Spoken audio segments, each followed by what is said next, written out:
Hello and welcome to the NBA Outlet, presented by OTGBasketball.com. I'm your host, Nick Fay. With me, as always, Kory Waldron and special guest Jac Manuell doing a live show in Stamford, Connecticut. What is up, fellas? Man, they say the crossover episode is always a disappointment, but that's not going to happen today. I feel the vibes. It's honestly strange. I mean, Jac, obviously, it's a pleasure meeting you for the first time today. And then Nick, recording our first ever podcast live. We're all three of us. Yeah. It is extremely weird that Kory and I have never recorded together because we've hung out later in the same day. But it's going to be great. We're going to talk NBA power rankings via the OTG staff, break it down, start it from the top. But quick reminder, check us out, iTunes, Blog Talk Radio, OTGBasketball.com, Google Play, Dash Radio, and YouTube. So we'll start from the bottom via Drake. Cleveland Cavaliers at number 30 overall. Thoughts about them being there, Jac? I mean, it was one of Drake's former favourite teams because LeBron was there, I guess. But I think this makes a lot of sense. The Cleveland Cavaliers, they've had some nice wins here and there. Colin Sexton's been nice of late. They added in Alec Burks, Rodney Hood, those former Jazz players have been doing some okay things. But overall, with Kevin Love still out and him not set to return anytime soon, and also him being in a lot of trade rumors, I think it makes a lot of sense that the Cleveland Cavaliers are the worst team in the league right now. I put out a piece for OTG Basketball a little while ago that they're the worst franchise in sports. I mean, it's a bit I see no lies. It's up there. It's definitely up there. It's certainly up there, but I'm sort of in a similar vein to Kory's boy Bill Simmons. I really hope they don't get Zion, but that's a question for another day. Yeah, I mean, the Cavaliers at 30, can they get worse? Maybe 31st? They can. Let's put like a G League. Let's put the Long Island Nets up there. And obviously, all the Kevin Love rumors, if they trade Kevin Love, they've already lost 8 straight. This team is going to get a whole lot worse than they're going to get better if they trade off Kevin Love. But he hasn't played, so that's the thing. I think it makes more sense. I mean, this is a question for another day, but I think it makes sense to trade Kevin Love. 100%. I mean, you guys have talked about how much you hate that contract. I'm not as down on it, but I'm a bit of a Kevin Love optimist, so to speak. But that's only because I really like the sort of work he's done outside of basketball. But yeah, the Cavs suck. They're 30th. No surprises. Worst record in the league. No complaints over here. I mean, it's a good tanking season. That's what they really need. It's just they should have started this mindset going into the season instead of doing it, in the middle of the year and trading everybody up. But it hasn't really affected them. Yeah. At the same time. So that early sort of season blip with the whole Larry Drew sort of Tyronn Lue saga. I mean, it was sort of an aberration, but at the same time, they still suck. And I mean, I think that a lot of other teams who are sort of middling a little bit could probably benefit from what the route that the Cavs are doing. Yeah, 100%. So moving on from the Cavs, they already got too much airtime. Sorry, Cavs fans. On to the New York Knicks, number 29. Thoughts on this? I mean, they have to be my favorite team now, don't they, Nick? I'm currently residing in Midtown Manhattan. I better not speak too ill of them, or else I might have some fans coming to my hotel and knocking on my door and such. But the Knicks, I haven't hated what they've done this season. I understand why they are where they are on this list. I think that it's reflective. I think they are. I mean, I think it was that Bulls-Knicks game was one of the worst games of the season that I've watched in person before. Nobody wanted to win. No, it was just one of those games which was just like, make it end, please. It was like the Bird Box meme where the guy's holding the person's eyes open and it's forcing you to watch it. And I think I was on the OTG account as well, so I was just like, oh, please, just turn on the next game. But I think there's some hope there. Unlike the Cavs so much, I mean, they've got Sexton, but I think the Knicks have a lot of different pieces. And I mean, a lot of us aren't fans of Enes Kanter, but he puts up buckets as well. Kevin Knox has been good. Mitchell Robertson, who's on the sidelines, and our boy Mike Ryan has advocated for a Courtney Lee trade as well. So a lot of these lesser teams can still get worse in the Zion sweepstakes or RJ, whoever, whatever sort of bandwagon you're on. But the Knicks have been bad, but I like the direction they're taking, and that I'm not just saying that because I'm in Manhattan. For the next couple of weeks. I'm actually right there with you. I'm actually extremely happy with where the Knicks are. Yeah. I think David Fizdale was the right head coach to go after. Agreed. The young talent they have is solid. Obviously, Frank Ntilikina, that's kind of like the biggest question mark. Yeah. Because they just don't choose to play him. Yep. And I don't understand that. But then you look at Mitchell Robinson, who's been solid. I think Tim Hardaway Jr. has proved that he's probably a decent play. Maybe paid a little bit too much. Did you guys see the Grizzlies, the SB Nation site? They tweeted out, and it sort of went semi-viral for them. that like they said one player that they think could make an impact on this Grizzlies team right now, and they quote tweeted and said Tim Hardaway Jr. and like thousands of people liked it, and people were just going wild over it. I mean, I don't hate it, but I think Tim Hardaway, because we're talking about free agency with the Knicks, the Kevin Durant sweepstakes as well. But I do like. I know I forgot to mention Ntilikina, but Moutier's been playing pretty well, extremely well for what he was. What he was valued as going into this year, way above what anyone had expected. Yeah, he's looking like the draft pick he was supposed to be, drafted by Denver now instead of what he was like going over the last. Do you guys think that means he should be playing over Ntilikina or like Trey Burke? I guess is this, and even Alonzo Trier? I think playing Moutier over Ntilikina isn't terrible. Like I don't think that's the worst thing ever. I think maybe playing Trey Burke over Ntilikina is worse because I would agree with Burke that. is a little bit more established. He's a little bit more developed. When you look at Emmanuel Moutier, there was still a lot of development. There was a lot of question mark going in. He needed to develop his jump shot. Yeah. Now he's doing that. But you guys mentioned Damian Dotson's also been pretty good for them. Has, Kevin Knox, like you guys said, rookie of the month. I saw Knox live, second game of the season. Knew for a fact he's going to be a great NBA player, probably be an all-star in the future. Very smooth body movement. And he's so young as well. Yeah. Like, is he? He's still got does he have facial hair? No, he doesn't. He definitely doesn't. Is it him and Jaren Jackson are the youngest in this class? I think so. I think they're still teenagers. Yeah. So I mean, Knicks, like you guys said, they're tanking, but they're handling it great. They're playing hard. They're grinding in games, but still losing. Obviously, big win over the Lakers last night, but give Fizdale a lot of credit other than the whole Ntilikina thing, which is probably something we don't know about. Right, and as we mentioned too, like some of these, they have assets they can move to get more stuff. I mean, you can move Canner probably and get something. You can move Lee. Possibly. There's been talk about teams not wanting to take because he has another year of his contract. And the injury history, I think, is sort of... And very streaky. Very streaky guy. It almost feels like every other year is kind of his year. Yeah, he's always referenced as a 3-and-D, but he really isn't like a great 3-and-D. Right, yeah. He's like more of an in-between type. Funnily enough, guys, we haven't even mentioned Kristaps Porzingis. Yeah. And I think the fact not having Porzingis in the season that they're having is really good, but Would you play him? No. Kory and I talked about it before the season. I think at this point, why? Yeah. You want Zion. But you need one of these rookies that is going to make your franchise. Because if you think about it, you get another top-notch rookie. You got Knox, Porzingis, and whoever that rookie is. Zion would be pretty sick. And then whoever knows who you stay. It would almost make sense for the Knicks, and I'm not just saying this because I'm a Nets fan, for them to sit out of free agency this year and wait for the next season because KP will be developed more, Zion will be developed more. Cost control of those rookies as well. And less teams will have cap space the following season. Yeah, I mean, I was chatting about because my girlfriend's a Duke fan, so like I was chatting to her about Zion and stuff, and like how much he would change the city of New York. He'd be huge. I mean, we saw when they went to MSG, when Duke went to MSG, and how much that was literally like headlines for days, despite the fact that Zion said nothing. He's just like, I mean, I wouldn't mind playing for the Knicks if they chose me, but like he would say that against any team. Yeah. One of those but funny talking about Zion. This is for another day. But his voice definitely doesn't sound like what you think it would at that size. I was stunned when I heard that. I was like, "That's him." He's like David Beckham. He's like David Beckham. But real quick on KP, do you guys think there's any tension between the Knicks and KP? Over this stretch and off season. If we're comparing it to say like a Kawhi Leonard, then I don't think it's at that level. But I think at the end of the day, these guys, all the players, have the right to think about themselves and their future. Mm-hmm. And because he's a restricted free agent, he's been linked to our guys, the Nets, and some other teams who would be willing to offer him that big payday. Yeah. And he deserves it, man. He deserves it, but a 7'3" guy coming back from an ACL, that's risky to say the least. So I mean, yes, there is a little bit of tension, but I think Knicks fans shouldn't be overly worried about that until, say, maybe we come around to June, July. Yeah. I mean, I don't think there's a lot of.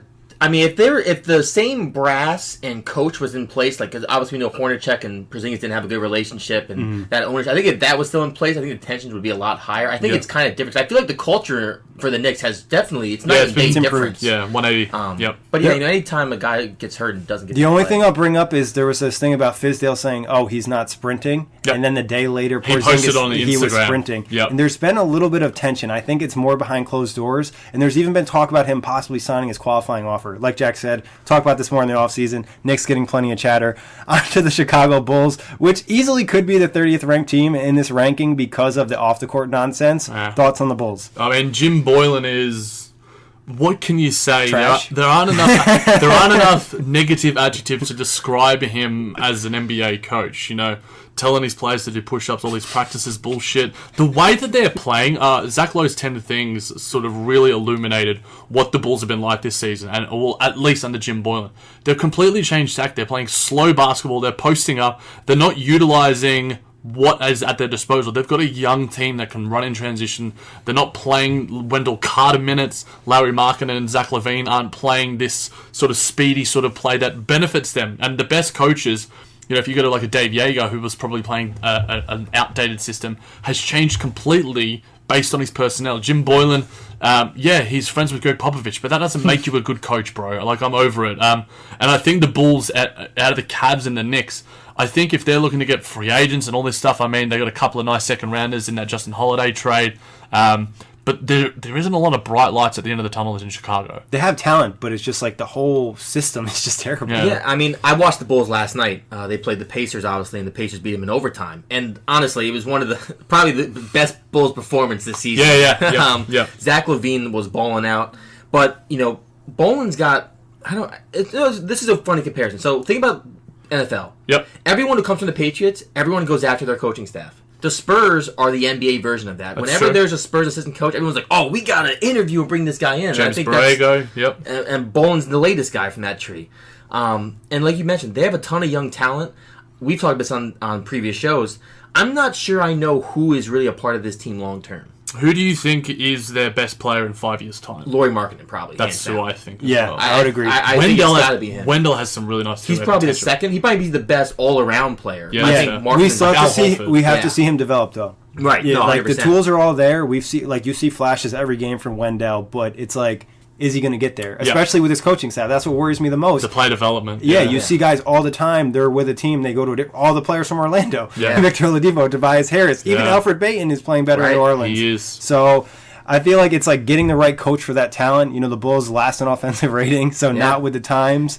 If LaVine could be efficient, last night LaVine was efficient. Yeah, last night I think LaVine he had 17 points in the first quarter, 6 of 7 or 8 of shooting, or 6 of 7, and then foul trouble. But he finished with like 31. Yeah, and he shot over 45%. And when LaVine is an efficient scorer and he's playing like that, like, it's good. But there's too many nights where I don't know if you guys have seen it. I'm sure you have. He dribbles the ball for like 20 seconds. Yeah, he's not James Harden. Right, and he forces up a bad shot, and that's something different. And Chris Dunn also, honorable mention. Yeah, He's been Chris really Dunn good in since coming back from back. health, getting healthy. He's a good fit on a team with more offensive weapons because that's not like his forte is scoring. But defensively, he even caused, I remember watching the Nets and Bulls, D'Angelo Russell a little bit of problem just because he's so athletic and physical. Moving on from the Bulls, though, we could give them a whole show. Phoenix Suns. I mean, the Suns have been nice of late. I really, really love the addition of Kelly Oubre. I think that has lessened the load and sort of changed their defensive identity somewhat. And energy, too. And has really added to the impact that DeAndre Ayton has made. Like, a lot of people were sort of questioning his defensive acumen, his intelligence, but these days he's asked to do less because they're putting out more lineups where it's Oubre and Bridges.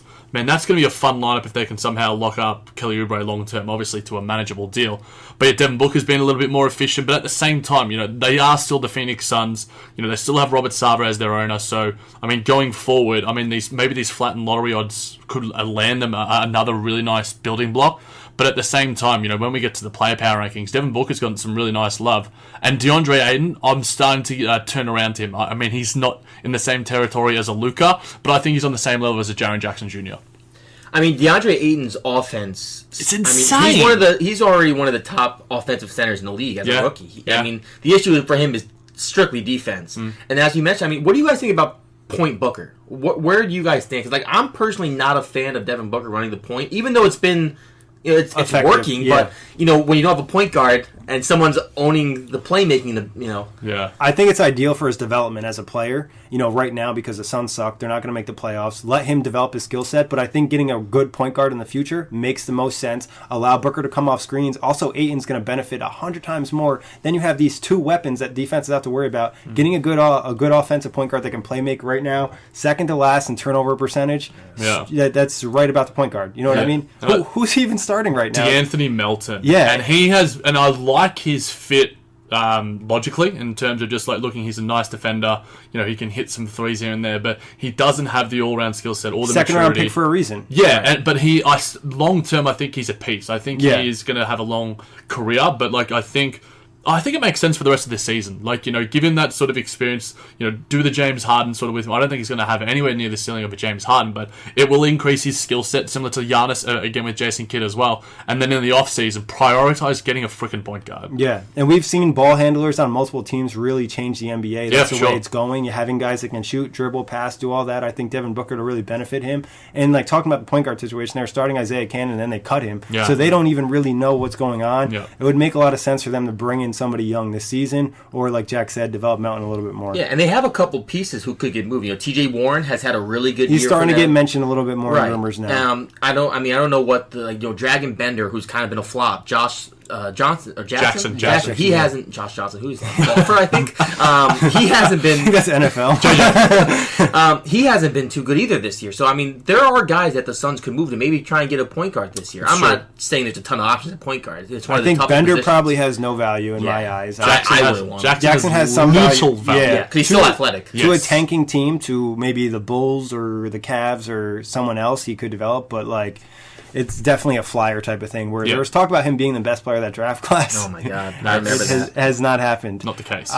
Moving on though from the Suns, you know, another development season, and for these, we haven't even really talked about the ranking wise for these teams. I think the bottom 5 teams, the next one being the Hawks, we'd all agree they're all bottom 5 tanking teams, whatever order you want to put them in. Yep. Yeah. Doesn't really matter if we're being honest here. But on to the Hawks, who play a fun style of basketball. Yeah, they do. I think Kevin Huerter is the new NBA Twitter darling. Everyone loves him.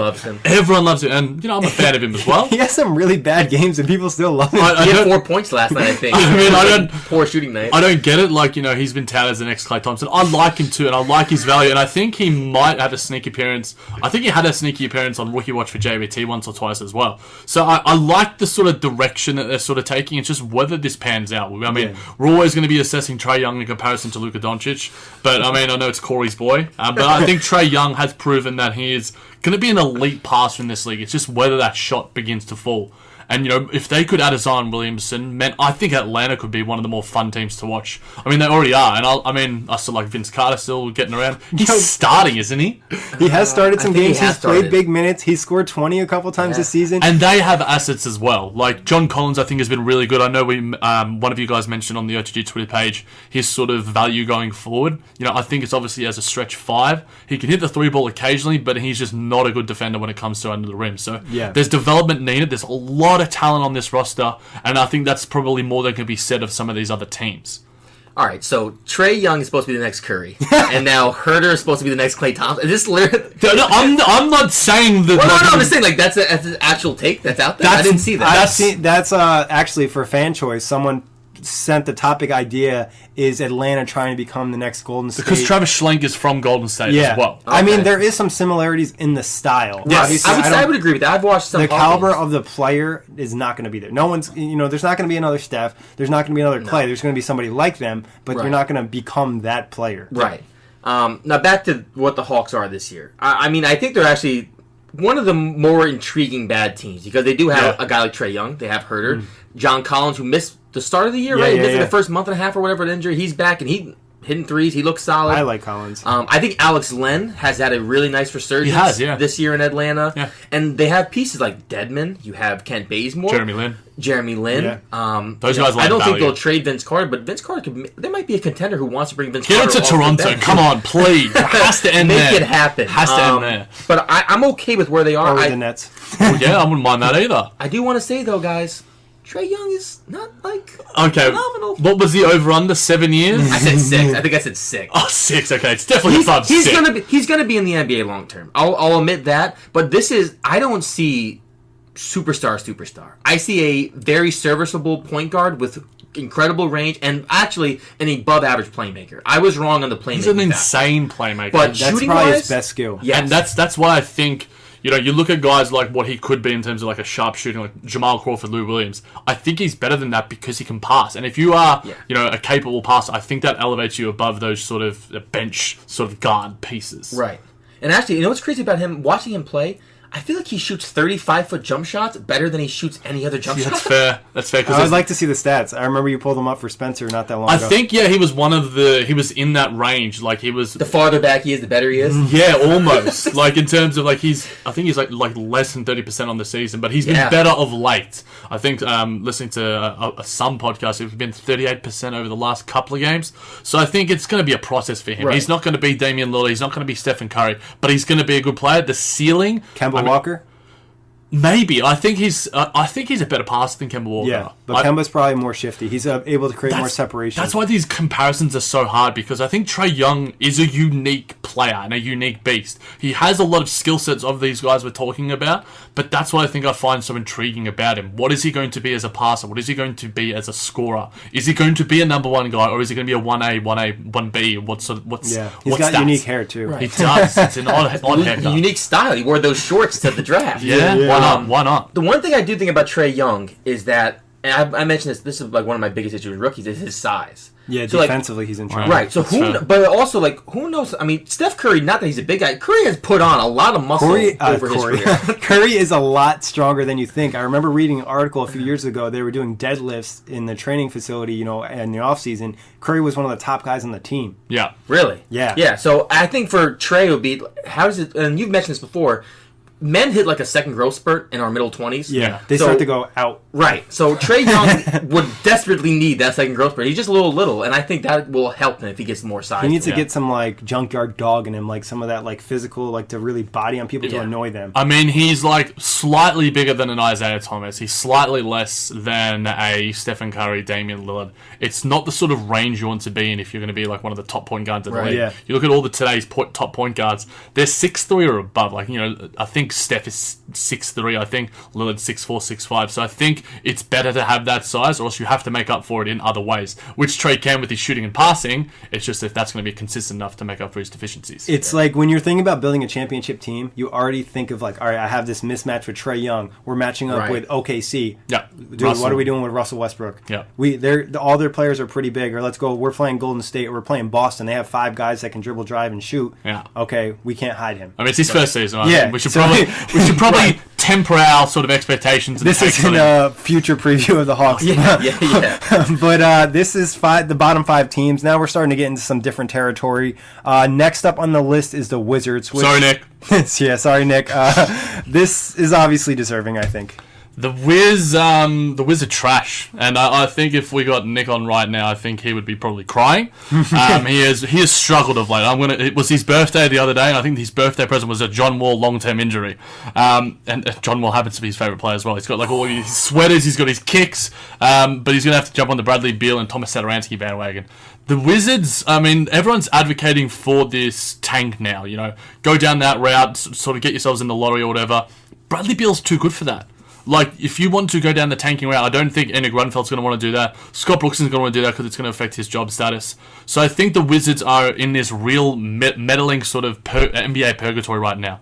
They have playoff talent. Thomas Bryant, I like. Dwight Howard, I think he's still out with his injury. So, I mean, and then they add Trevor Ariza. I think they should move Ariza more than they should move Beal, personally. That deal made absolutely no sense to me whatsoever. But Beal to the Lakers is growing traction. I think Beal to the Sixers, I heard someone mention this, he would be perfect there, but obviously how would that work? I mean, it would have been pre-Jimmy Butler. Oh, okay. That would have been... Send Butler. We can make the worst locker room in the NBA. Oh, yeah. Butler for Beal. It wouldn't... I mean, it'd just destroy the NBA. But, I mean, the Wizards are what they are. I don't want to say too many bad things because I'm recording with Nick later. I don't want to get in too bad of a mood about the Wizards. And it was his birthday. We want to keep it somewhat positive as you can be about a Washington Wizards The Wall team. injury is concerning, though. Yeah, the heel. I mean, I know it's something to kind of fix something that's already messed up, but now he's getting multiple surgery in multiple years. He's going to, make 37 next year? We were chatting about this at the Nets game. In terms of Russell Westbrook gets injured every season, whether it's preseason or during the season. But he comes back as athletic and he might have lost a minor step, but he has that ferocity and that aerobic capacity and that athleticism. He never looks stiff. No, and I think John Wall. I remember doing the player ranking, one of our first player rankings with Kory, and we sort of mentioned that John Wall's one of those guys who we expect to rise because he was in that Kyrie Irving category. Who's better? I'm an optimist when it comes to the Wizards, not as much as Nick is when he predicted them to finish second in the freaking East. I think I was really high on them too, though. Yeah, you were, and I was really the realist the of it. pessimist. Yeah. Well, the realist, actually. Yeah, the realist is more accurate. I was like, Dwight Howard, this culture. This is like, I think culture is something that people always say doesn't matter, but it really does Doesn't matter. Washington. Yeah. I think it definitely matters. For me, what I was looking at, just to cover my own ass, was the fact that I thought this team was going to be healthy. This team has not been healthy. We have to get. That's the one thing we can say is this team has not ever been fully healthy this season. Or maybe for like one game we had Dwight. I will say, though, that's some of the concern when you bring in certain players. Is health. Dwight Right. hasn't been healthy Injury since he left history, Orlando. John Wall, we just said it, multiple years. Now, do you guys think that they Jack, you kind of touched on it, the tanking route. Do you think they should just trade Beal, trade Otto Porter, kind of bring in a young, nice draft pick for next year, and then maybe pick up a couple retool in the offseason? I mean, I wouldn't, because I think that they could maybe go down a Memphis Grizzlies sort of route where they should tank and fire Scott Brooks, because I don't think he's the coach for the future. He's such a bad coach. And I mean, Ernie Grunfeld wants to save his own ass as well. But if you can add Zion with John Wall, Bradley Beal, that's pretty nice. Yeah. So I think that they need to somehow get some guy to bash Bradley Beal's ankle or something, but not make it too serious, so he can stay out the rest of the season. Just an allergic reaction to something. I mean, you look at the Grizzlies have a future because they got Jaren Jackson in the draft. If the Wizards were to get a top 5 pick, being Nasir Little, RJ Barrett, whoever it might be, then they're going to prolong their window, so to speak, because they have a cost-controlled young superstar potential talent. Yeah, I mean, I don't know if personally, it's really hard for me on the Beal factor. Because if I'm the Wizards, I don't want to move Beal. I want to move Wall and Porter. Yeah, and you can't move Wall now. Right, you can't move Wall now. Can't move Porter. $37 million next year. I think his last year was like $44 million. 46, right? I think. 47, something like that. That is so bad. Nick's covering his face. But I think it's got to be a fire sale, as you guys mentioned. I mean, I think I would try and move Porter Jr. before anybody, and then I would look for Beal. Because we mentioned this before, I think the Lakers are a team that at some point in time before the trade deadline, they're going to go after Beal because that kind of 3-point shooter, which is kind of that's why they've been tied to Klay Thompson, is because that's what LeBron really has never had. He's never had a lockdown, knockdown shooter. Ray Allen at the back end of his career, Kyle Korver at 37, 38, and those guys still had really good years alongside LeBron. Imagine a prime Beal or a prime Thompson next to LeBron. Those guys will probably flourish. Realistically. So, I think one of you guys mentioned this on Twitter. The fact that Beal hasn't demanded a trade yet, his value is still very high. Yeah. Where I think you have to try to sneak a trade. Like the Lakers, if you're getting in Brandon Ingram, it might make sense. There's still development there. There's some potential there. You got to get some Hart, or at least I like Josh Hart there too as well, because that keeps you in not the full tank. It's like the retool. Yeah. Where you're a young development year, you're going to get a top 10 pick probably. You're not going to get the full tank mode though. And those guys don't have egos yet. And I don't. That's good with Kuzma does. You think Ingram does? I think Kuzma does. Yeah. No. I meant between Hart and Ingram. Ingram does. He has that this low key Hart is very lovable. Oh yeah. Hart is just he just goes to work. I love when he got the M1 player and then he just flexed in front of the camera and just smiled. I love it. It was really cute. I really liked that. But I mean, I don't think tweets too. He does. I don't think Washington can afford to tank. These sort of middle tier, sort of lower market, whatever you want to call them, teams. They just don't have the attention span when it comes to the Capitals. They're competing with so many other teams. They're maybe the 4th most popular team. I don't know enough about American sports, but I know that their ticket sales suck. And they're always empty. And that's what I mean. I've seen a game there before against the Pacers, which was a really entertaining, close game. But where we you can't afford that in terms of TV market, all these sort of things. There are some teams that can. You look at the Knicks. You look at the Lakers. These teams have the embedded fan base, and until you have that success, you can't afford to lose those little fans that you do have.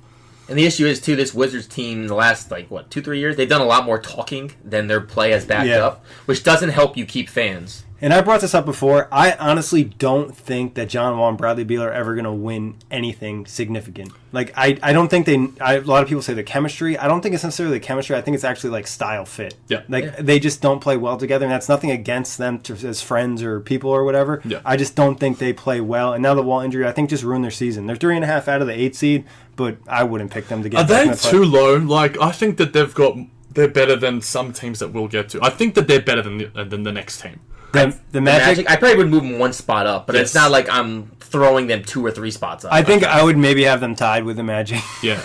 And honestly, I mean, they're pretty... Actually, in terms of like when we did our averages for it, they are 0.09 off where the Magic are in terms of averages. So they are bloody close. So, I mean, if you want to call it a tie, I mean, 0.09 of anything is pretty darn close. Yeah. 25th in net rating. Yeah, they're not great. So I think they're probably, they're right on... Like, if you ask me who has a better chance of making Orlando or Washington... Say Orlando. I'm saying Orlando. Yeah. That's weird. If you asked me that 2 months ago, I'd laugh at you. I wouldn't even answer you. I'd just laugh at you. Yeah. Well, moving to Orlando, they've struggled. Similar to Phoenix, except they have better players around. The point guard is still an issue there. They provide, they're so tantalizing at the start of a season. They always start a season well. New coach, new system, new draft picks, all this sort of thing. And then it's just like, oh yeah, we actually are the Orlando Magic. We can't fit all this together. And I think that they have all these pieces on paper that make a lot of sense individually, but don't make a whole bunch of sense cohesively. Roster construction is just bad. It's just bad. And I think DJ Augustine... I think the fact that he is still, playing capable basketball speaks volumes to him. And the fact that, I know, Gordon, Isaac, and Bamba, those are your 3 guys of your future. Vucevic, he's having an all-star type season. Fantastic. I think you sell high on him. You're not going to pay 20 million per or more for him going forward because you have Mo Bamba and Jonathan Isaac on your roster. You're investing in those guys, or you're going to sell low on those 2 young pieces. It doesn't make sense in terms of roster construction. Maybe they shouldn't have drafted Mo Bamba in the first place, but Vucevic's form right now, you put him in LA, the Lakers, in terms of some sort of package of Ingram and Lonzo. I don't know. I'm just throwing it out. In hindsight, it would have made 100 times, a ton of sense to move up for Luka. Not even Luka, even Trey. Yeah, there was a lot of... Trey buzz was really real for them. But they moved up to get Trey, so they didn't really have the opportunity to get him. Yeah, I mean, I would have gone for Trey if I were there. That was the major connection, was Trey to Orlando prior to the draft. Yeah. I mean, for me, they're like a fluky magician. Like you, Orlando Magic. And yes, that was my pun. The beginning of the year, they show you these tricks. You're like, oh shit, this might be a good team. And then you're like, oh wait, it's just smoke and mirrors. They're a team that right now, if they continue to descend in the rankings and descend in the standings, they've got guys as well, like I mentioned, Vucevic. They've also got Terrence Ross, who I think could be really valuable to a lot of teams. Jonathan Simmons, another guy. Yes. Even though his offensive numbers are bad, he's still a good defenseman. I think in the right solid system. role player. Right. And DJ Augustine? Yeah. If someone really wants to... I mean, he's having a career year. Yeah. Vucevic, you mentioned Vucevic. Yep. There is not a team in the league that I see that needs Vucevic, though.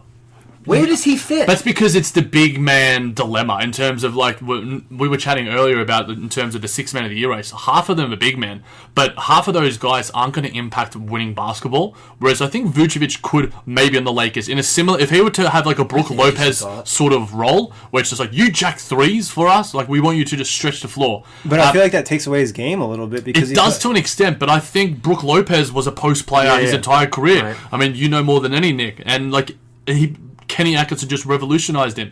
I think you need to experiment in certain ways if a team were to move for him. But again, at the end of the year, he's going to get a payday from someone in terms of where. But I agree with you, Kory. It's hard to find a fit for a lot of these big guys. Looking at the top of the list, who from the top would really want to make a move for Vucevic? I wouldn't hate him on the Celtics. That's actually trade deadline marathon rumor might be popping up a trade for him to Boston. Yeah, I mean, I'm predicting it already. I'm just so in sync with our OTG stuff.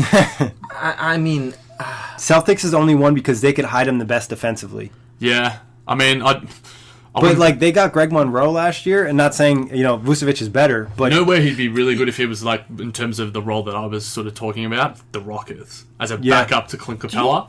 Do you know where I think he'd be decent?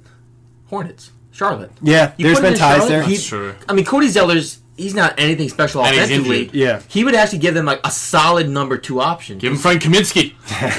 Yeah, I know. Wait, did you see the rumor yesterday? The Batum thing. They're going to use Frank as a sweetener for a Batum trade. This isn't Frank Kaminsky pre-draft where I was never high on Frank. Dude, he can't play defense. Yeah, he's pretty... So dorky. He's stiff. Yeah.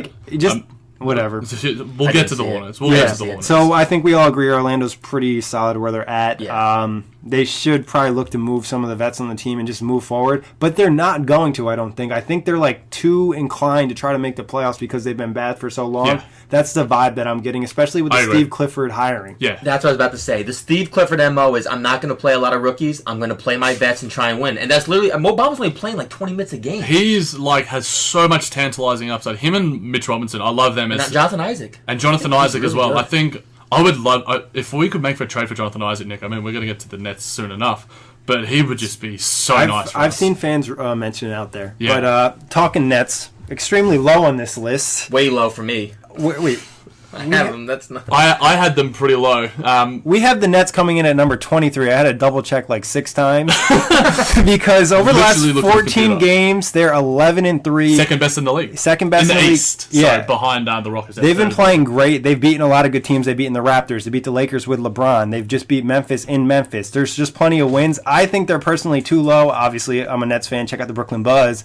But I'll let you guys dive in first before I go on a rant. I had them 22nd.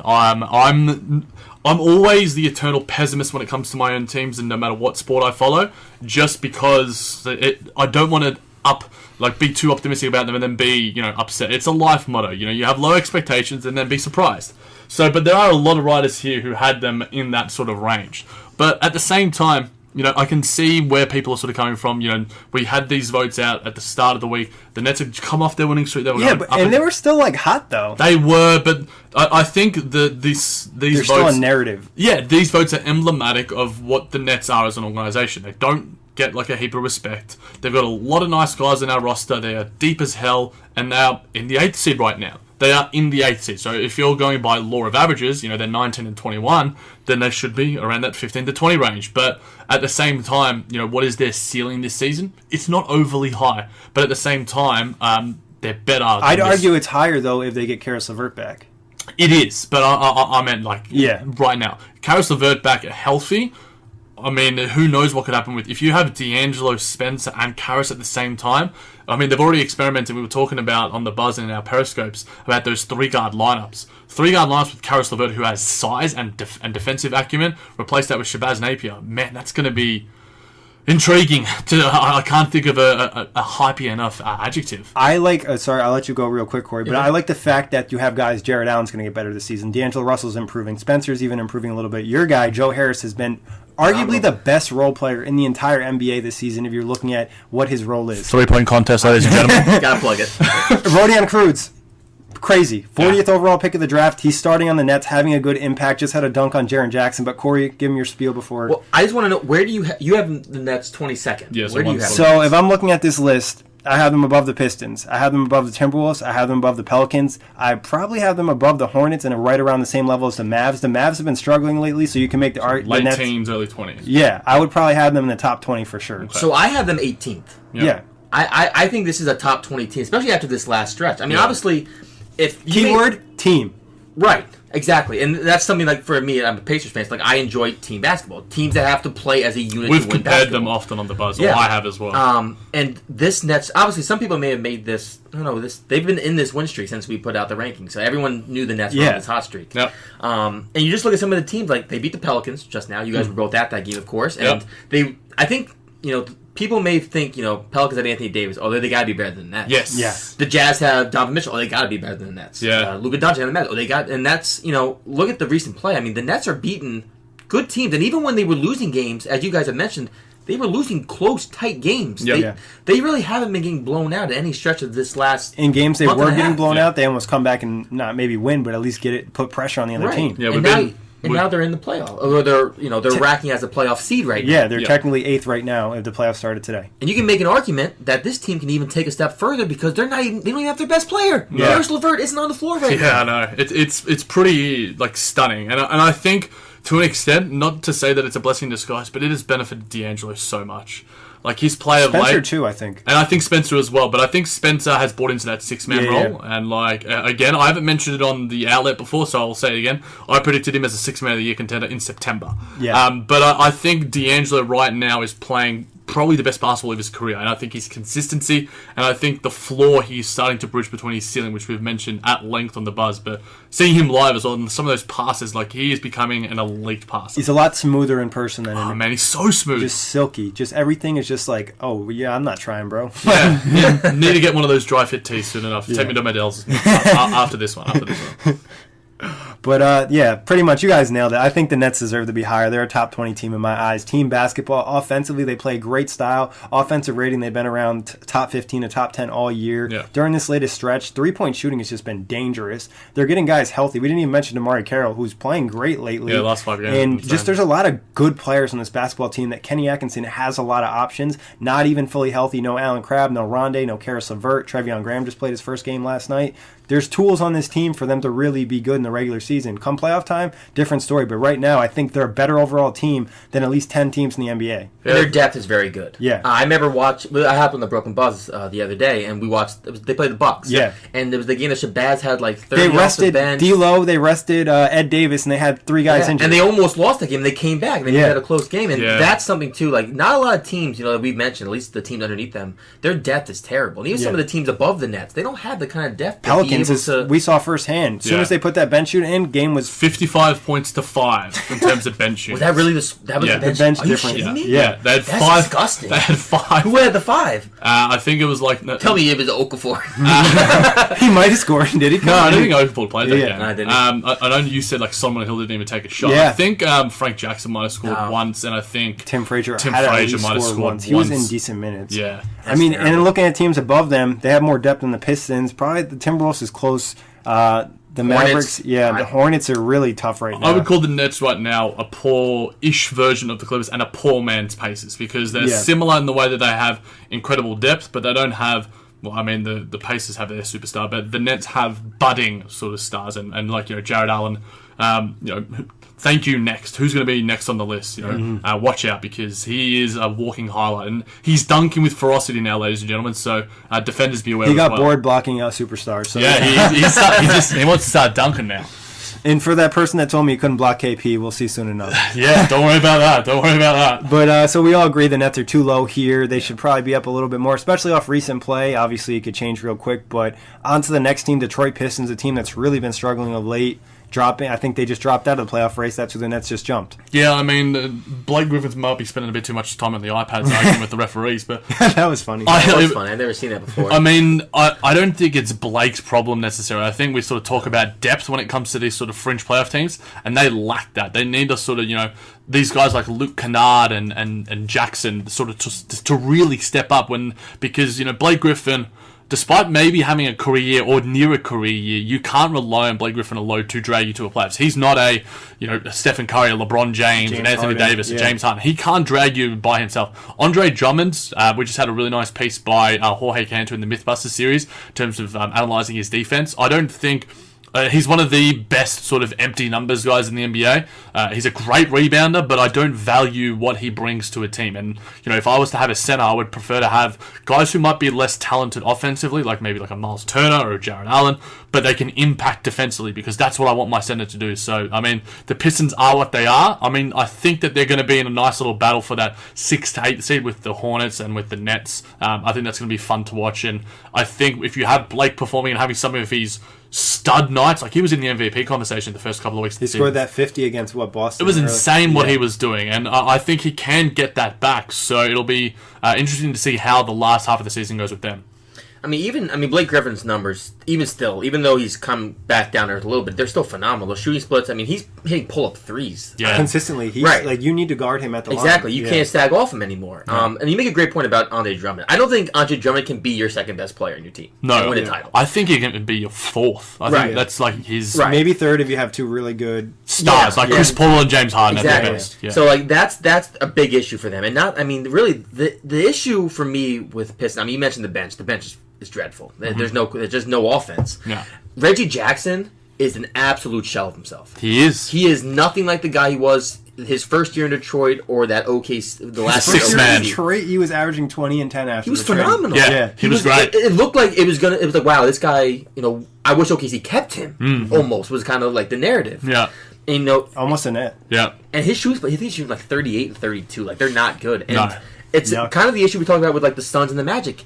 You can't win at a high clip without a good point guard. I almost think that like Ish Smith adds as much, if not equal, value to a guy like Reggie Jackson. Van Gundy played him in clutch time last year. Way more. Yeah, way more. So I mean, that's just maybe a bit of a hyperbole, but that's just me. And Jackson's been healthy this year. I don't think he's missed time. Does he have the John Wall syndrome where it's like he's playing through injury? Well, his knee tendon, Nick has mentioned, knee tendonitis doesn't go away. No, yeah, okay. Especially if you're an NBA player. Right. yeah. So you're always going to have it. So I'm sure he's not like 110%, but he's got to be. It's probably gradually getting worse. Like his health is like he doesn't look as explosive. You know, tendonitis, less training, less performance in the offseason. Yeah. I think their depth, their overall team, Blake has been amazing. Everybody else, Andre Drummond's been okay. You know who was a huge flop? Glenn Robinson III.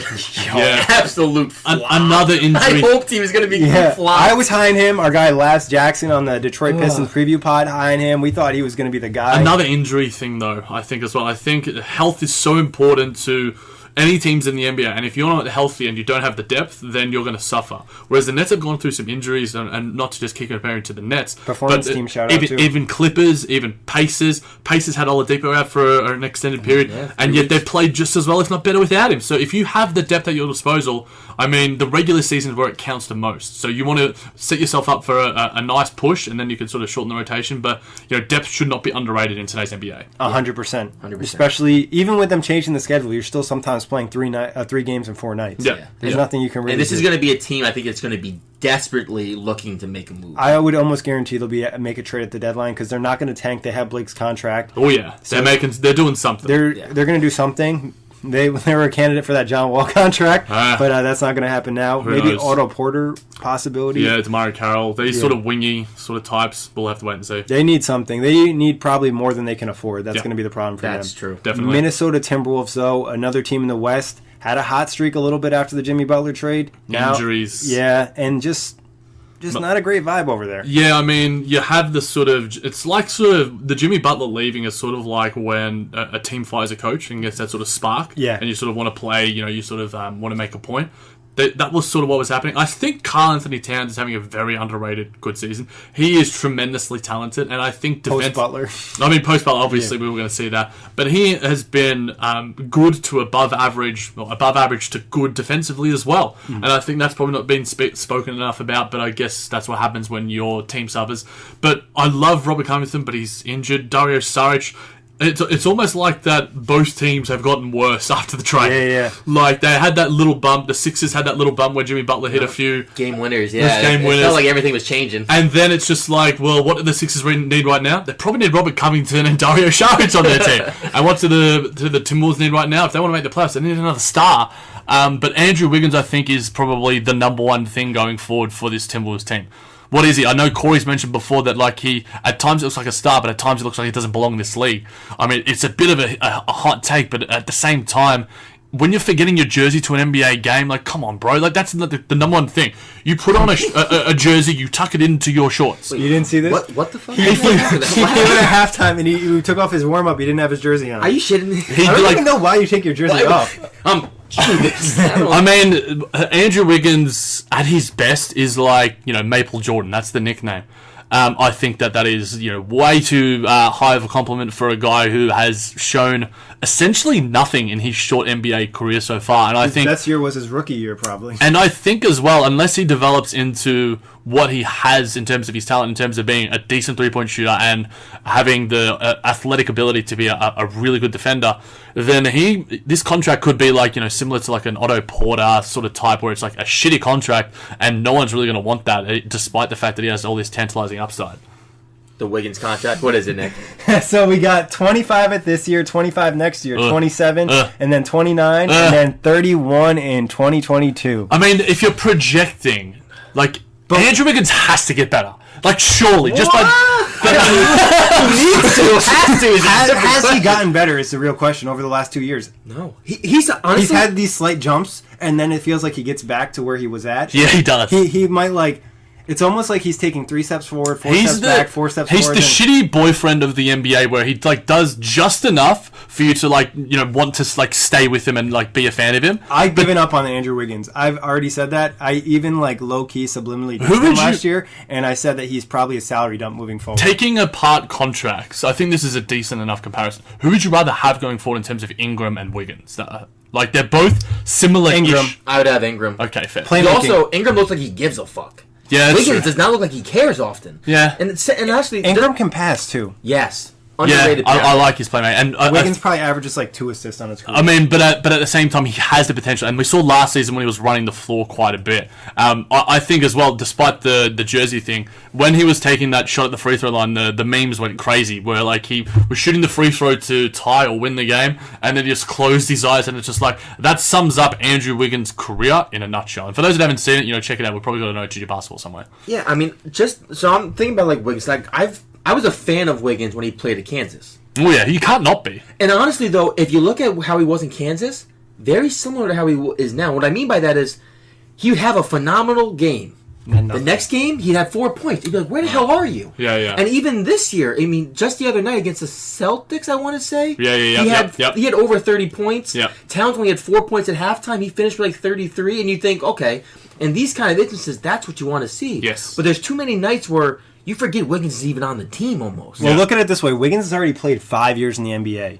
He's still only 23 years old, so there is still potential for growth. I give him for 25. That's like my window. I think at that point, that's when you're like, okay, what are we going to do here? Right. And I think that the frustration with him is the fact is he has the tools to be an elite defender, like a lockdown defender with his athleticism. He's never done that. Right. Yeah, and he's not even the best Canadian player in the NBA anymore. I mean, that goes to Jamal Murray quite Yeah, easily. yeah. You could make an argument that Tristan Thompson is a more effective NBA player, at least this season, with the whole Chloe drama somewhat behind him, but he is at least rebounding like a monster, and is probably the Cavs' best player. I mean, he's had great performances in the finals. He has. Yeah. Andrew Wiggins is never going to have that. Yeah, No. so, I mean... At least not the current trajectory. At least let me knock on wood so I don't... I mean, at the end of his career on his resume, third best Canadian player in the NBA. Not the best sort of, That might not last long either, because what? RJ Barrett? RJ Barrett. Man, I love RJ Barrett. Fourth best. Yeah. Let's go with fourth best. As long as he's in the top five. He'll be top five. Top five. Don't sleep on Canadian development. Drake's investing money. No, Steve Nash, baby. Steve Nash. That too. So aside from Wiggins, though, I will say Jeff Teague is an issue there as well. I know can't shoot. Everybody's Can't really shoot. hated him. He has been, Honestly, the fall has been tremendous. the biggest we mentioned this I think before they signed Jeff Teague. Is I was really high on this team going after Kyle Lowry. Yeah. I think Kyle Lowry would have been the perfect kind of veteran leadership to have. Tibbs would love him as well. Yeah, gritty. And you look at the other guys on the team. Like he would balance with Butler a little bit too, having like a real leader. Someone who's really tough. So Butler would be like, all right, look at it. We're going to set the tone, both of us. Instead of Butler being the only guy who's an asshole, Yeah. you can have two guys who are tough. Yeah. And also, two assholes, so it's better than one. we have to give a mention Balance each other out. to Tyus Jones? What? Tyus Jones? He's been solid. I'm thinking just Derrick Rose in general. Yeah, good point. Not that we're not going to talk about the off the court shit. That's different. You can hate Derrick Rose the person. Yes, you can. On the floor, he has been arguably sixth man of the year. He hasn't been an all-star like he's been voted now. I mean, we should we could chat about this for an entire episode, but fans are stupid. Not the OTG listeners and the people that are listening to this player ranking podcast right now, but fans in general. If you and because it's been made so much more difficult to vote, you have to go to Google and type in their name. I went to go vote and I was like, I haven't voted yet. Because of the process, I was like, nah, I'll wait. I'm going to do it live on JBT tomorrow, just to make it a bit more fun and stuff. But Derrick Rose, if he is in the All-Star game this season, it is a travesty, and it shows the system. And one of the reasons why I'm somewhat passionate about it is because when you go back and look at a player's accolades, you look at how many All-Star appearances they've had. That affects their legacy going forward. And we know that Derrick Rose at his peak was one of, was probably Russell Westbrook-ish in terms of, how much he impacted Youngest the NBA. MVP ever. Youngest MVP ever, the only one to take one off LeBron in that sort of period as well. So, Derrick Rose deserves plenty of on-court credit, but the fans need to, wake up, man. Seriously, James Harden has less votes than him, and I'm sure that will happen over the next few weeks. Hopefully. Dude, listeners. at this point, the NBA has to consider getting rid of fan voting or even lessering lowering it down to 25% and Yes, having the media. I think that makes sense. I think that makes sense. And this is like a... Or you need a ticket stub to a game to vote. But like they say the All-Star game is for the fans, but it's for the Diddy fans and the guys. It affects contracts way too much for it. It does. It does. This is my one issue though with if we're going to talk about the Derrick Rose votes. Dwayne Wade. I agree with Dwayne Wade not getting votes either. I agree with that. But I agree with I want the good players getting in. I don't care about what I think though. I think someone mentioned this. It might have been Nigel actually, but there should be like a grandfather's thing. If it's your final season. Yeah. People have brought this up. You get one player from each conference that's retiring. Yeah, or just the fan favorite person. Because honestly, I would like to see Dirk and Wade maybe not even play. Vince Carter as well. Or just get a chance to sit on, make their last All-Star game. Yeah. He from 40. Yeah. And I think that Adam Silver is a commissioner that is open to these sort of changes. So I think best commissioner in all sports. I mean, 100%. I mean, handles everything with a great deal of class. We'll have to see how it all plays out. I mean, they've already changed the captains this season are going to be it's going to be televised. Yes, this will be fun. But God. the All-Star game is going to be. I hope they just pick the worst players first. I mean, that's what they should do. You honestly want Joel Embiid as the captain, or I think J.E. Skeets from the starters is if fans really want to stick it to Kawhi Leonard, they should vote him with the most votes. I want Kevin Durant to be the other captain because he's just so cringy this year. It'll be just I like Kevin Durant more this season, but we'll get to the Warriors. And back to the Timberwolves actually in terms of the ranking. I'll say this about Derrick Rose: he's having a great efficient season. Timberwolves are not in the playoffs right now. They're not it's not like he's directly impacting winning basketball. Yep. We were just talking about. Yep. I personally don't have Derrick Rose at the top. I see what he does. His numbers are great, but I'm not sure how much he's all right, this guy's winning. He put up good numbers in New York for a little bit. Terrible season. I think they're the same numbers. I think someone posted out. Yeah, they're the same numbers. But what people left out was the fact that Derrick Rose is shooting 40% from three this year, and not that. The 3-point shooting, I'll give him a lot of credit. That deserves a heap of credit. Yeah. And honestly, I mean, just watching him run an offense, he just looks a lot more comfortable. He does look comfortable. Yeah. I don't remember that Knicks season because I didn't watch a lot of Knicks that season. The super team, baby. Yeah, where he didn't show up for I need to stop bad mouthing New York, or else I'm not going to be let back here, and you're going to have to let me sleep here the night, Nick. Got an air mattress in the closet, Jack. But over the Timberwolves, a struggling season, another team that's struggling, and they've made me look bad all season long. That's New Orleans. Made Nick, the other Nick, the two Knicks are just on the same weather. Our boy Jake looked bad too with a hot take marathon. Oh, yeah. So Pelicans. AD's been awesome. Drew Holiday in person is probably one of the best off-ball defenders I've seen from the guard position. He was so freaking good. Yeah, I mean, it was a fun game, but we talked about their bench is absolutely terrible, and that's their problem right now, and that's why they're here in the rankings. And injuries. Alfred Payton, Nicole Mirotic. If you have all those guys fit, they're top 4, top 3. They're one of the best teams in the NBA. But health and there was a nice piece from Tom Haberstroh that was sort of analysing how the organisation as a whole has let Anthony Davis down because of the whole. And I don't know a heap about football compared to you guys, but it's essentially they're the same organisations as the New Orleans Saints. You've got all the training staff that's very similar. You've got the front office is Dell Demps. You've got all these guys that are incredibly similar. The ownership is for the same teams, and you can't have that. You need to have dedicated servicemen and people that look after specific. It just doesn't. It bewilders me, and a lot of the times that affects. You can't have a trainer for a football injury to be the same trainer as a guy from a basketball injury. They can't have the same expertise. So I think Davis. I think it's almost what percentage would you guys put on it that he is gone? 80. Higher, lower? It's tough. He's definitely frustrated. He does a great job keeping it internal. The one thing that he's very professional about. Yeah, the one thing that he slipped though, where he was I have to be perfect every night for us to win, and they still can't. Yeah, dude, we saw him drop 34 and 26. Theo Pinson was just what? Three blocks. I think. Yeah, probably. I think he had a full stat sheet. I told you earlier, Corey. I haven't 6 to 10 shots were.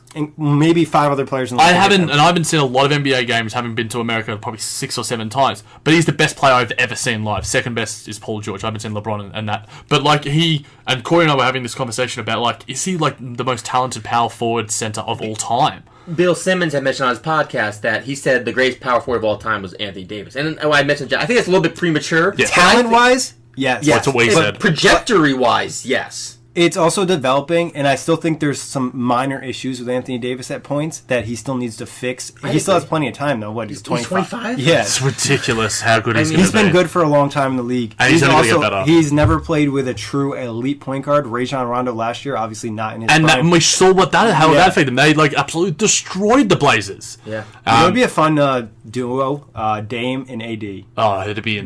Because they're both guys that are really, really good, but they haven't necessarily had great teams. Or a team like CJ's pretty good, Drew's pretty good, but they're both that would be the second best team, and that would right now would easily rival the Golden State Warriors, because I think Damian Lillard is probably one of the best point guards just after Stephen Curry, and Anthony Davis is easily top 5 in the NBA. Are we saying in that scenario it's like Lillard and Holiday and Davis? No, I'm just saying Lillard, Holiday, and Davis. Oh my God! Phenomenal. Yeah, that's never going to happen, but it's a better chance of AD going to Portland than it is for AD. Yeah, I'd agree with that. But in terms of, there are so many other problems outside of just, their starting 5 is good. It's very good. Nikola Mirotic was having an outstanding all-star worthy season in the first 10 games or so. It's just even their 6-man being Julius Randle has been tremendous, and he has been good, but he is somewhat of a liability defensively. Yeah, we saw him. We certainly did. But I think that they're a team we've sort of talked about in terms of depth and in terms of making moves.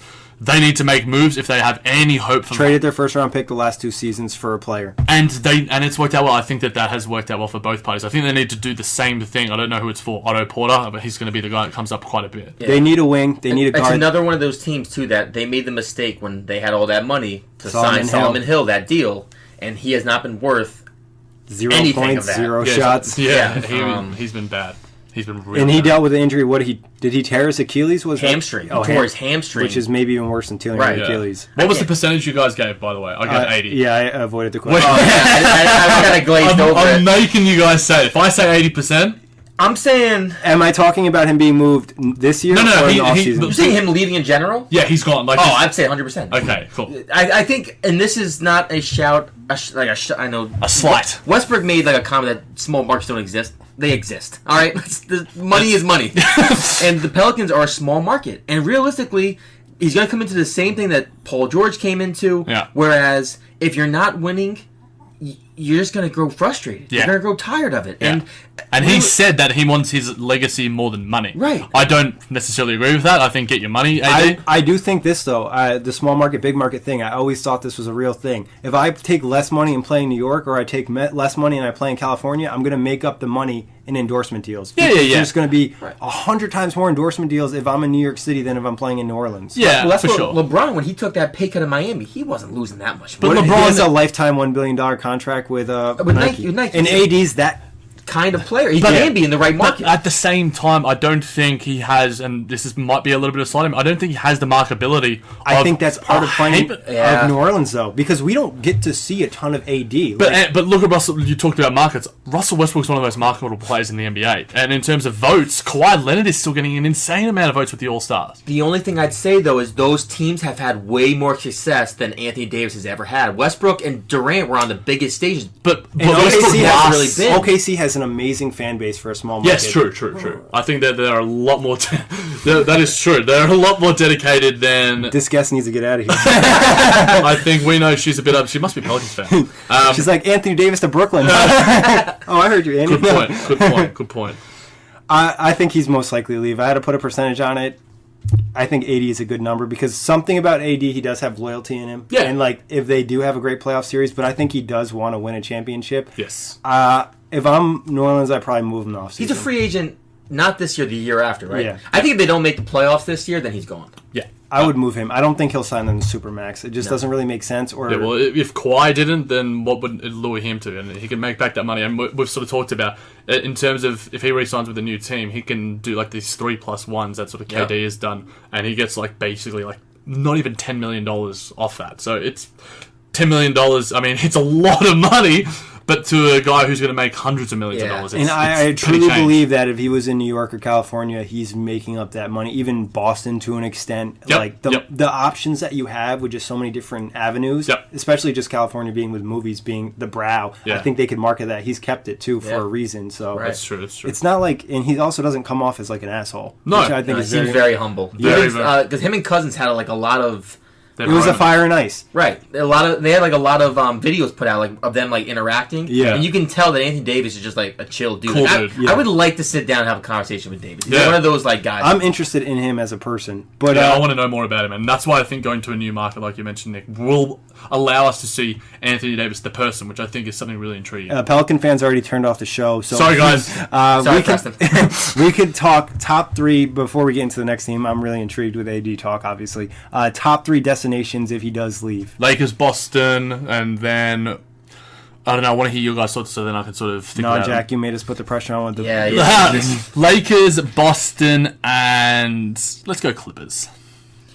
Yeah, I mean Lakers and Celtics have to be in the conversation, and then you can make an argument that maybe if they got desperate enough, that I wouldn't be surprised if the Warriors tried to go after him. Because hint, OTG trade marathon coming up. Something's brewing. What do you guys think about Boston? Now, Danny Ainge took a major shot at LeBron. Yeah. Like, people are going to put it under the rug and say it's not a big deal. But no, comparing Donald Trump and LeBron, the person that LeBron probably hates, and more than LeBron's essentially president of Clutch Sports. LeBron is essentially president of the NBA and the entire sport. You do not want to mess with a man like that. In good ways, because I don't think that he's letting him go to Boston. Like, I don't think that that's a real thing. Yeah, I mean, I understand that. For me, I don't think Boston is as high as the Lakers or even another team on the list. If we have Kyrie Irving and Anthony Davis on that list, and are they the best team in the NBA? I mean, could be probably. Kyrie Irving's one of the best point guards, and Anthony Davis is an historically great power forward. I mean, it's interesting to see how much that plays. They don't tell us how much relationships really mean. Fast forward 6 to 8 months, it'll be fascinating. I think the one thing that for me, like the Celtics, that roster completely has to be reshaped if they get Anthony Davis. And there's also some trick with the salary cap. It's almost like they have to do it postseason because of Kyrie Irving's for restricted free agency. You'd almost think they'd have to move Gordon Hayward money wise to make Horford. Horford's expiring. Yeah. Oh, is he? Okay. Yeah. So that would be another interesting avenue. I really like Cam's article where he wrote about the dark horse teams that would have interest in Anthony Davis, because I think that there's potential for them not wanting to do business with one of the bigger teams. Who are the dark markets? I'll pull it up. I'll bring up. I'm sure it might be one of the teams on there, but I know this Mavericks? is. I think that a team, like that. The Sixers could be. Do you trade Ben Simmons for Anthony Davis? Ben Simmons and something like. I mean, Anthony Davis, I think he's better. And I think his ceiling is better. And I think, we saw the Twin Towers to an extent. That would be probably the best front court in the history of the sport. Like, you have Joel Embiid, who's an MVP candidate. You have Anthony Davis, who I think... The MVP candidate. He could, run the point as well. And, you've got... But, again, with Jimmy Butler, I don't know what that is. I don't know, because I felt like Davis played better when Cousins was out. Yeah. And he played better with Mirotic, a lesser player to his extent. Yeah. But I also think AD's best position is center in the NBA. I mean, definitely is. Especially in the nowadays with the small ball and everything else. He's just so athletically gifted that the center position is fast. But when everyone's zigging, sometimes you zag. And do you want to combat that with your own sort of version of something wild and absolutely insane? Because the Pelicans were great in terms of the numbers that those two were putting up. And I think, it's becoming a very big dominated league. Obviously, I think Giannis is a big man. He plays like a big man. He's physically a big man. Exactly. Outside of some the best superstars, you look at Jokic, you look at Towns, you look at Porzingis, these sort of guys. I think that the league is obviously trending big. Obviously, it's small ball big to an extent, and bigs with small ability in terms of being able to pass, being able to shoot. But that's why the Sixers somewhat fascinates me to an extent. Yeah. So shout out to our boy Cam. Definitely still can't pronounce his last name. Cam T. Cam T. Killer Cam. So he's got Milwaukee Bucks. Like it. Chicago Bulls, definitely no. San Antonio Spurs. He's from Chicago, isn't he? Boston, I believe. Los Angeles Clippers. One of my picks. Dark horse. Brooklyn Nets. Yeah, okay. Well, if that's happening, then I might have to move to Brooklyn and find a apartment right next to Barclays so I can just watch him every day. I think those are solid. I know I just mentioned the Mavericks. That'd probably be I would love to see him and Doncic. Oh man, that is potential. Really Cuban fun. is just an aggressive owner. Yeah. So that brings him and Giannis wouldn't And be they fun. keep swinging. Well, Him no, and him Giannis and would be. Oh my god. him and Antetokounmpo. Oh my god. Could you defend that pick and roll? No. without, like using 4 players. Think about if they had Davis with Chris Middleton and Antetokounmpo. Think about the goddamn length of that team. That would be Wingspans for days. You could fill out that team with like Kyle Korver and like pull Ray Allen out of retirement. Jesus, Mary and Joseph. The Spurs are an interesting case too because he cares about legacy. If he Yeah. got some type of commitment from Popovich, Yeah. their team isn't amazing right now. Yeah. But they're And they do have Aldridge coming off the books this year. Yes. They can save some money. And Davis and DeRozan could be an interesting pair. yeah. Yeah. Obviously, I'd rather play with Giannis, but Yeah. also Milwaukee's not that market. San Antonio, not that market. Clippers, that market, but they'd have to land Another Kawhi or KD this offseason. And I think they can. Brooklyn honestly intrigues me, not just because I'm a Nets fan, but because the market and the fact is one superstar is what this Nets team of budding / role players has. Him and D'Lo in the pick and roll. Him and Karras. Man, Yeah, we gotta nobody- we gotta get to the next team because I'm getting way too flustered at this right now. Yeah, we got to get you some ice. God. All right, on to the next team, bringing them up, the Mavericks. So they've had some hot stretches. Luka's been, as advertised, if not better. Luka mania. Probably rookie of the year already in my book for sure. I would lock that in other than injury. If he doesn't play Luka. if he doesn't play for the rest of the season, we compare it to like a Joel Embiid when Malcolm Brogdon won it. I thought Dario Saric should have won that year, but that's just me. Yeah, I mean, I personally think that if he's out for the rest of the season, he can't because I think Ayton and Jackson are too good of like lesser contenders. Whereas Malcolm Brogdon against Joel Embiid was like They're all-star caliber players moving forward, where Malcolm Brogdon and Saric weren't that. So I mean, as much as like everyone is on the Luka bandwagon, as we saw of the All-Star votes, I think that there is enough there. But I think the Mavs here, I think, is pretty accurate. They're that middle sort of rung. I think the fact that I've seen some glimpses from Dennis Smith Jr. that I'm sort of liking as well. He had that really good defensive possession. I know his defense is inconsistent, but he showed has it. so much potential. Yeah. And like I think that it's not the ideal fit next to Luka, for the next 10 years, but I think you can make it work. And I think I don't like Harrison Barnes as a player in general. Expiring as well, I think believe. he's on he averages like an assist a game, and like you should not. He's like a suction cup for the ball. He really is, and like I think that I like Harrison Barnes. how likely It's because you like LeBron. He's the reason you won that chip. That might be why. how likely is it that the Mavs make the playoffs in the West, like percentage wise? Like I know that there's plenty of 538, all these sort of stuff. I'm giving them because I'm going to answer my own question here, I guess. 28%. I think between 25 and 30. I think that they've got a chance because Luke has been so great. DeAndre is doing fine. He's not a great defender anymore, but him and Luke in the pick and roll is just. He's a big body. Oh yeah, he's just. He's a big human. He's just a large he unit. is. Yeah, a large unit. According to my power rankings, I have the Mavs 15th. That's just. I'm a little high, and I had them, but they're only, if you count the teams in the top 15, they're 10th in the West in playoffs. I think they probably are just outside the playoffs with the current roster because again, Wesley Matthews, they could probably move him. Yep. Dennis Smith Jr. if they wanted to sell on him, you can get assets. They have been I think able to he- That's their about best that. chance to make the playoffs Right. is they move Dennis Smith for a better player. and he's looked decent the last stretch. I mean, granted, no defensively first at round times. pick next year as well. Just throwing that out Again, there. they don't have one because this year, either, do they? No, this year. That's what I'm talking about. Oh, That's why they. That's why they're all in now. Like, If you ask me right now, the teams that are ahead of them currently in the playoffs, looking at Denver, OKC, Golden State, Houston, Portland, the Clippers, San Antonio, and the Lakers, I like all those teams to make the playoffs more than the Mavs. I agree. But I think that they might be slightly above a team like the Grizzlies for me. Yeah, no. For me, too. Yeah, the Grizzlies for sure. They've looked pretty bad. Yeah. But I will say Dallas is 3-7 their last 10. Absolutely terrible on the road. 3-17. Yeah, they're really bad. They're really bad when it comes to away. They played last night in Boston. I caught the third quarter of that game, and the Celtics went on a 21-6 run. Luka got a really big ovation in Boston. Is Yeah, that I know. heard? Like, Luka Mania is just something that just I don't know if anyone expected, but especially because there was so much hate from specific draft people. Yeah. For this, And, he's not top 10. But he's the perfect sort of internet darling. Yeah. Like he's gifable beyond belief. The little claps are very cute. Kory kind of looks like him when he does that. And then at the same time, he has he's the House of Highlights dude. You're gonna see him everywhere. Be it on Step Twitter, be it back on threes are Instagram. beautiful. He's already got a signature shot. Yeah. What And 19-year-old as a rookie in the NBA has a signature move? not many, if any. It definitely looks similar to James Harden's. It does, and like Very he's second in the NBA. I mean, he is 72 behind James. I was going to say. Did the maths quite quickly in my head there. That's the primary school teacher in me. But yeah, I think I like the Mavs. But this season, like you mentioned, the fact that they don't have their own draft pick, they're all in on it. And Luka has been not a revelation, but he has been better than even a lot of us expected. So I would say all of the teams that drafted, like we were talking about the top 5 tanking teams, they all had Luka. The direction of their franchise would completely be different. I would love him on the Kings. I would have loved him on the Suns.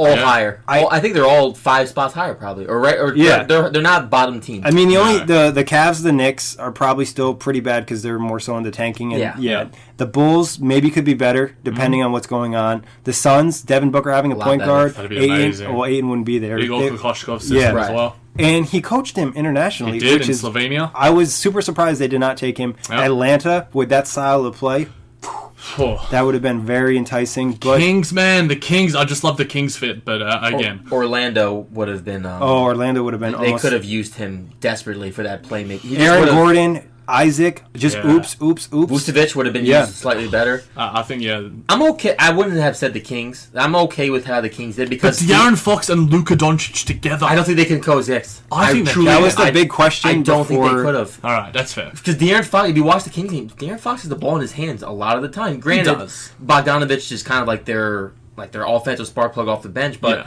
I think Luka needs the ball in his hands, and so does De'Aaron Fox. I just don't think... I mean, they probably could have made it work, realistically, but I don't think De'Aaron Fox has this kind of second year if Luka Doncic is playing with him. Yeah, that's fair. Yeah, I also just don't like the Marvin Bagley pick, but that's for another day. Solid, though. He's been solid. Yeah, he's been solid, but I think they could have done differently there. Yeah.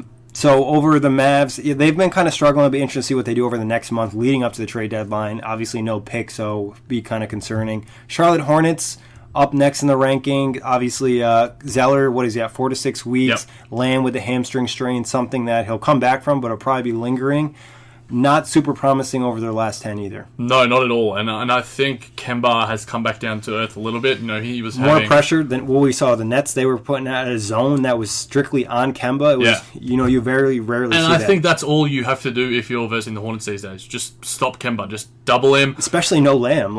He's been the second best player. Exactly. And I mean, I've liked Miles Bridges. I've liked what I've seen from him as well. But I think in terms of what they are going forward, unless Kemba can get back to that form, then I think they slip out of the playoff race. But I still think Kemba's an all-star, and obviously it'll be nice to see him in Charlotte in his hometown. Not his hometown, but like his home team town. Mm-hmm. But I still think that they're a shot because when you have a superstar on your team, we sort of talked about how the stars sort of impacting their teams in general. I still think they're a chance as long as Kemba is healthy. Yeah, and I'll just say this. I refer to superstars only as like the top 7 players in the league. I think it's a star. Yeah, you said superstar. Yeah. I was about to say that's pump. Right? I would say star. Yeah.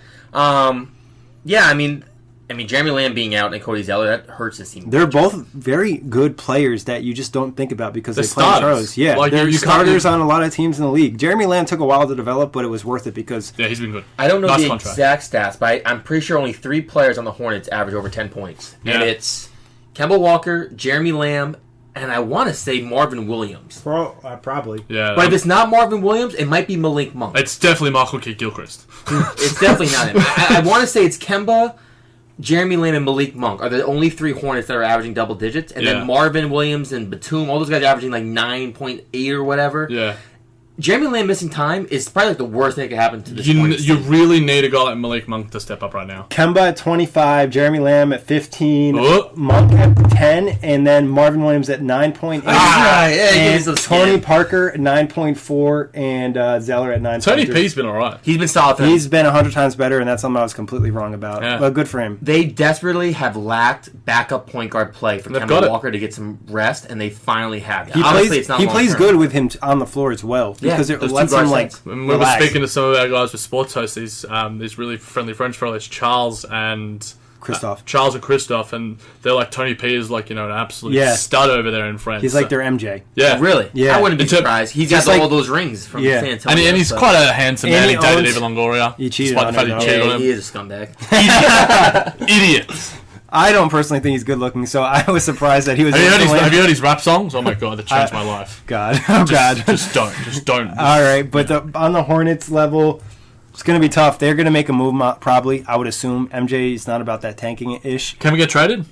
if that's the only way I see them tank is if they trade Kemba. I think Jordan's too stubborn. Yeah. Which is stupid. But that's owners. Yeah. Yeah. Sorry, MJ. Please give me some shoes. But Miami Heat, a team that's been playing really well, and they've done a lot better since Goran Dragic has gone down. Point Justice. Yeah. Justice has reigned He's supreme. looking like actually the player that he was like. He wasn't necessarily supposed to be a playmaker, but he's supposed to be a really good offensive player. Yeah. Will develop that skill set as he progressed in the NBA, and now he's starting to do that. Just a little later than Miami wanted. Yeah, he's getting some like sort of Draymond type sort of play in terms of his playmaking ability. I really like the Miami Heat in terms of they're one of the most well coached teams in the NBA. Another team. Yeah, a very good team, but at the same time, compared to a lot of the other sort of teams we're talking about, their roster amalgamation in terms of their contracts is very, very scary and not something that I'm a big fan of. And if you were if you were a general manager, I mean, there's a lot of guys there, and I think that they've got a lot of pieces that a lot of other teams would want. You know, Kelly Olynyk is one of the best backup centers in the league. James Johnson's a really good player. His defense is bad though. His defense is bad, but I think a lot of other guys are making up for it. Hassan Whiteside. I think that's contract is what kills you. It is, and I think Bam Adebayo is so much better. Love Bam. I mean, I'm a big Bam fan. Say that a couple of times. I think that should be on a shirt. Big Bam fan. Big Bam fan. So yeah, I think that if any team trades for Hassan Whiteside, I think that could elevate them even further. But I don't expect. And I'm sort of forecasting here, but I think Hassan Whiteside is not going to be wearing Miami Heat jersey beyond this season. I mean, I'd be interested to see where the hell or who would want that He deal. makes 27 next year. Yeah, it's tough to move. He's It's unplayable. a tanking team, maybe expiring deals. Yeah. Someone looking to open cap space. Yeah. Best bet. I mean, the Hawks could use him for like a short period of time if you I want think it. someone said the Wizards for Otto Porter. This is like a straight up trade. To be honest, and I'm not taking shots at Hassan. I don't know him personally. Culture wise, not a fit in my book in a lot of situations. yeah. That's why you sent him to Washington. Yeah. Him and Dwight. Imagine Hassan Whiteside and Dwight Howard. Yeah, all right, cool. So we're looking at the Heat, obviously. I mean, now with point justice becoming a thing, it makes them. Goran Dragic now is officially expendable, which I already thought he kind of was going into this year. I thought that was one of the guys they probably would try to move. It's in the Phoenix. That go back to Phoenix. Nice reunion. Is he? He's Slovenian. Yeah, I was going to say. He's Slovenian with Igor Kokoskov, yeah. Tyler Johnson. I think he has some value, but the deal. Yeah, way Thank to go. God we Brooklyn got rid of Nets. him. Oh my God. I'm happy with the fact that this team is competing the way they are. Obviously, I think this is a team that should blow it up. But they're not going to because of weight. Do you guys? I mean, it's I probably. don't even think they can blow it up. There's probably vested interest here from Nick and Probably. myself, but do we really want to see the Miami Heat in the 8th seed, 7th seed again versus one of the top seeds? I want to see the Nets or the Pistons or the Hornets. I think that'd be more I'd entertaining. rather see the Heat than the Pistons. Let's rank them real quickly. So we got 4 teams. We're talking Hornets, Heat, Nets, and Pistons. Rank who would you want to see Hornets, in the play? Heat, okay, Nets obviously. I think not even being a Nets fan, they play the most exciting style of basketball. out of those 4 teams, For me, honestly, it'd be Nets, and then it'd probably be Heat, Hornets and Pistons. Pistons, and Hornets. Nothing about the Hornets really interests me because it's just Kemba and no one else on that team really excites me. I like seeing stars though, and I think and I like seeing I want to see what Blake can do. I want to see what Kemba can do. Can he drag his team for a couple of games and have his moments? Whereas I think a Heat, it's just okay, well, Justice Winslow's going to have 10 points and 5 assists or something like that, and Hassan Whiteside's going to be an absolute liability. That series with the Sixers was nice, and there was some storylines there and stuff, but. I don't know, I'm just a bit bored with the Heat, and it's a completely just non-analytical subjective point that I have. No, I agree. I honestly, and I'm not saying this sounds so biased, but all those teams aren't fun other than the Nets. Yeah. No, I mean I agree. The rate of the Hornets. I have a little interest in the Hornets because of Kemba. Cardiac Kemba. I like Malik Monk. I like Miles Bridges. Malik Monk is so hot and cold that he's fun to watch because he'll airball a 3 and then swish a 3. Yeah, I think I'm looking at just the fact I don't think I would have any interest in the Heat if it wasn't Wade's last year. That does kind of cloud my... Because Wade, actually, if you look at his... I know Jorge... His defense kind of sucks. His defense does kind of... But offensively, he still is a very good playmaker. And he still has... I mean, he had last night against he knows the how Wizards. to play. He hit the patented... I'm going to fake to my left, and I'm going to go right. Yeah. And everyone always falls for it still. He pumped. He's hey, guys, I'm a pump thing. Okay. Gotcha. How do you still fall for this? He's in year 15 or whatever. It's like James Harden with his arms. It's just I'm going to make you foul. I just know. Yeah, I don't know. The Pistons have some intrigue with Blake. The Heat, I have a soft spot for Richardson. I really like his game. He is solid. He's right. I like two-way players, but We'll talk about the playoff race another day. True. The Heat, though, I think they're in a good spot. So far over the last few teams, I would boost the Nets over a lot of them. Other than that, though, I think the rankings are pretty solid. Moving on to the Utah Jazz, who I probably think is too high on this list. Yeah, I think sort of Kory mentioned the fact of like teams being here on reputation. Yes. I think the Jazz are probably one of those sort of teams in terms of how they play. They've been okay, but they haven't been like, had any sort of major stretches like the Houston Rockets or like the Nets or like the Pacers or any of that sort of thing. I don't think that they've necessarily got everything together. They're sort of making baby steps forward. Donovan Mitchell has had, a similar season to his rookie season. And I actually want to say this. This is might come off as a hot take. I will say Donovan Mitchell is probably better this season because he's getting so much more attention and he's putting up the same numbers. If you watch a Jazz game, all five defenders. I don't think that's wrong.